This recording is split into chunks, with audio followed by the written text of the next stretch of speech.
Hello everyone, I'm Rin from Rindar Gaming, and today we're going to go over 7 things to help you DPS in Mythic Plus.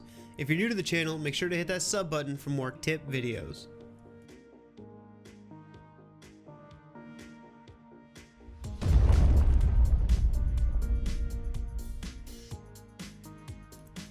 So our very first tip is going to be know your class. So I just want to start this video off by saying there's nothing more valuable than knowing your class and using this toolkit to its fullest. High keys are not completed just because people can do mad deeps. A lot of the success that can be seen in higher keys is due to knowing how to use all the different spells in your spell book. So what we're talking about here is things like off healing as a shaman or a druid, using stuns, stealths, etc. Those different things in your toolkit that maybe you don't press on a regular basis. Before you start pushing keys, do yourself a favor. Open up your spellbook and take a read. Don't just read through the spells. Try and look at every one of them and imagine a scenario where those spells could be used. A really great example actually comes from this week. I just got through a bursting week, and we were seeing things like Resto Druid, but Boomkin Druids using Swiftmend, right? It's those little things, that little extra punch of healing that can make a huge difference in the end, be it keeping yourself up, your healer up, what have you. Those little extra pieces of your toolkit become vital as you start pushing higher and higher keys. So take your time, take a look, know your spells, and fill those bars up. Okay, for tip number 2, know avoidable damage. Now, the greatly increased health pools and the mobs are rarely the problem in higher keys. Usually it's the increased damage. The mechanics that you can face tank and ignore at like a Mythic Plus 2 will usually kill you on a 12. So you need to learn those mechanics and not in that 12. Every time you run a Mythic 0 or above, you can see the mechanics of the dungeons and should take the time to learn what to avoid, what to interrupt, and what mobs can be stunned. This will make it much easier to seamlessly progress into higher and higher keys. Everything is there on those lower keys. Use them as a practice match before you actually make it to the big game. Alright, tip number 3, know where your butt is and what not to pull. Most of the dungeons in BFA have some form of skip or the specific trash that needs to be pulled throughout the dungeon, and as such, you want to avoid different mobs to help even out those percentages. One of the best things you can do is learning the pathing for each dungeon using something like Method Dungeon Tools, and then watch your butt. Literally. Remember that mounts make you bigger, almost Tauren big, and easier to face pull. Extra trash packs can cause wipes as well as throw off route percentages. So be careful while you're traversing those dungeons and watch your booty. Okay, tip number 4.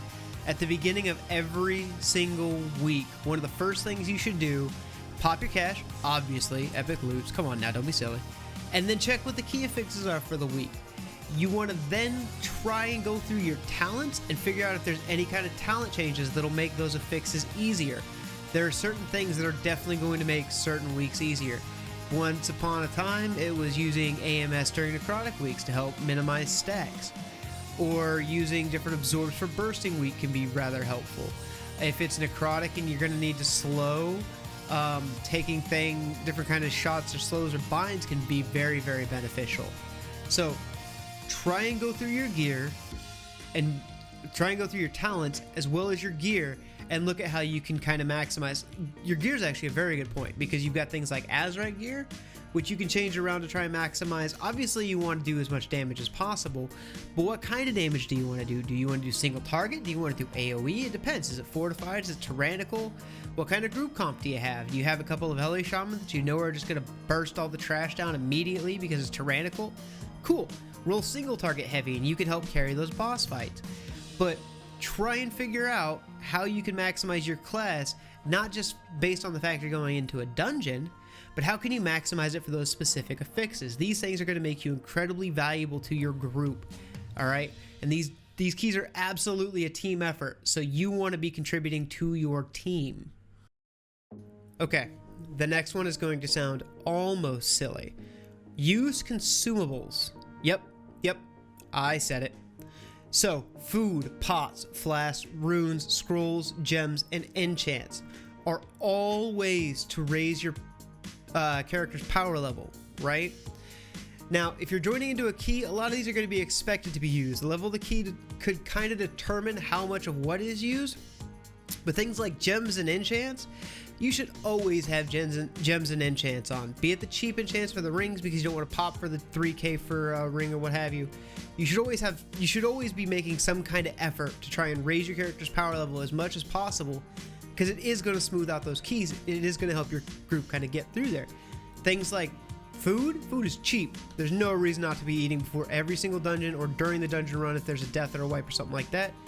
And then flasks, for me, I flask on anything like a 4 or 5 or above, right? Flasks aren't that expensive, and you see some very, very significant gains. They persist through death. Just, you should be using them.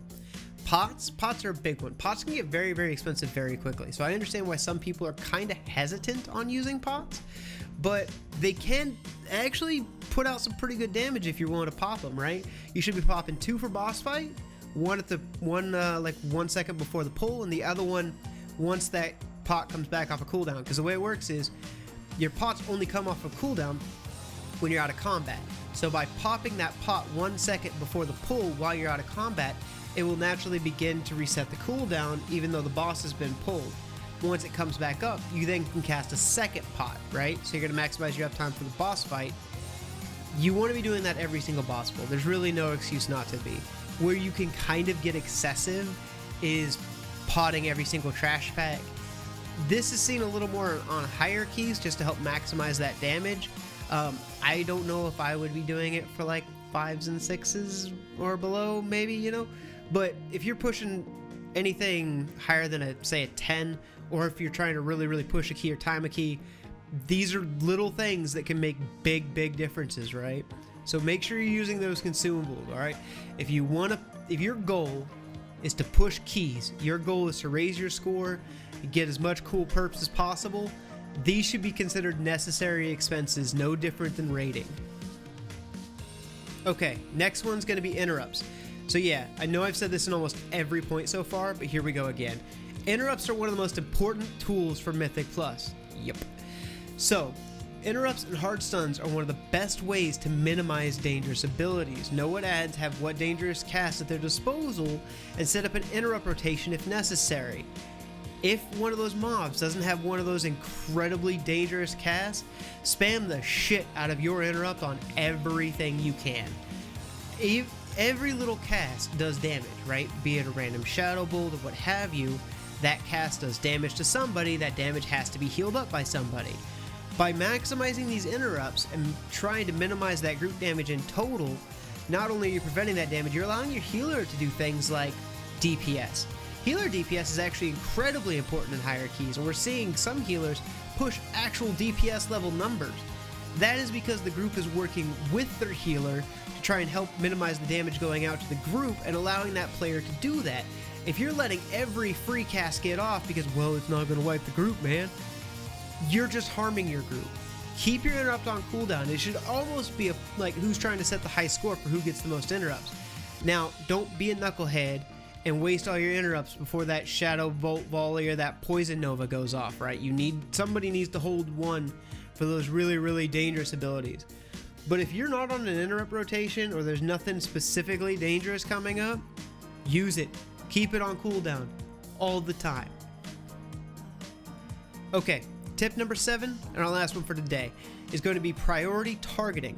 When traversing a dungeon, almost any dungeon, you'll notice that a few mobs are going to stand out as really tough.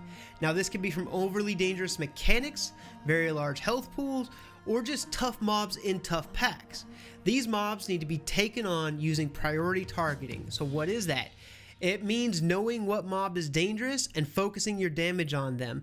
Now you can if your group lead, you can put a skull on the mob, and that way you can help refocus your group's damage, because most people understand at this point, right? If you see a skull, hit it. Skulls are bad. Hit the skull, do the damage, do the thing. Okay? Now, quickly dispatching these dangerous mobs can help avoid party deaths or team wipes and allow flexibility for the healer to DPS. Yep, we came back to that, see? And it can also, when those priority mobs die, if you're left with like some really kind of weak non-elites, it can allow the tank to maybe pull in another mob pack, and then you can get all of that sweet cleave. So make sure you understand priority targeting, you're focusing your damage where appropriate, and traversing the dungeon safely. It can also mean on things like Bursting Week. Bursting Week makes me crazy. Priority targeting is on every single pack. Your priority target continues to shift though. It's always the mob with the most health, right? Because you want everything to die nice and evenly. So just understand what mobs are ahead of you, understand what fixes are going to make what dangerous, right? Using tools like Method Dungeon Journal, or practicing and watching on those 2s and 3s and 4s and 5s and stuff you're farming. And that's going to make you a better player later on. You're just investing in yourself. Alright guys, thanks for listening, and if you enjoyed this video, make sure to hit that like button. If you have any questions or comments, post them in the comment section below, ask me on Twitter or on my live stream. Links will all be in the description below. And if you're new to the channel, make sure to hit that sub button guys, it does help out a lot. But until next time, later y'all.